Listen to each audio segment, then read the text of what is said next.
আসসালামু আলাইকুম। গতদিন আমি ৭ গম্বুজ মসজিদের ভিডিও দিয়েছিলাম আর বলেছিলাম এর জাদুঘরের ভিডিও আরেকদিন দিব। চলেন আজ এর জাদুঘরে কি কি আছে দেখা যাক। গেট দিয়ে ঢুকে প্রথমে ডান দিক থেকে গেলে মসজিদের পুরো নকশাটা দেখতে পাওয়া যায়। এ যেন উপর থেকে আপনি পুরো মসজিদটা দেখছেন। হয়তো এই নকশাটার উপর ভিত্তি করে এই মসজিদটি তৈরি। এই সেই ৭ গম্বুজ, না সরি ৮১টি গম্বুজ দেখতে পাচ্ছেন। কাচের কারণে খুব স্বচ্ছভাবে দেখানো সম্ভব হচ্ছে না। দেখুন মসজিদের চারপাশে নকশায় গাছগুলো রয়েছে।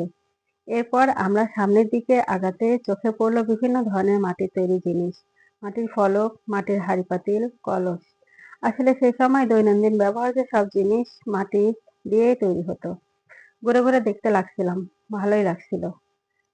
এই যে এগুলো দেখতে পাচ্ছেন সাদা সাদা, এগুলো কড়ি। একসময় টাকার মতো ব্যবহার হতো। এর মাধ্যমে মানুষ তাদের প্রয়োজনীয় জিনিস ক্রয় করত।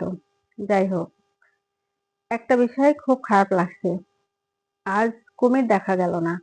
কালাপাহাড়টা এই রুমের মধ্যে আছে। রুমটা আজ তালা দেয়া, তাই আপনাদের সাথে শেয়ার করতে পারলাম না। এরপর আমরা বাইরের দিকটা চলে আসলাম। বাইরে একটু ঘোরাঘুরি করলাম। এরপর আমার ছেলের সঙ্গে নিয়ে মসজিদের দিকে গেলাম। সন্ধ্যা ঘনিয়ে আসছে। ভিডিও ভালো হবে না। এজন্য আমি ওকে বারবার দ্রুত আসার জন্য বলছি। ও বাইরের পরিবেশ ভিডিও করা নিয়ে ব্যস্ত। আচ্ছা, একটা বিষয় আমার জানার আছে আপনাদের কাছে। আমার রান্নার ভিডিওগুলো আপনাদের কাছে বেশি ভালো লাগে নাকি ঘোরাঘুরির ভিডিও? কমেন্টে প্লিজ একটু জানাবেন। সবাই ভালো থাকবেন, সুস্থ থাকবেন। আমার জন্য বেশি বেশি করে দোয়া করবেন।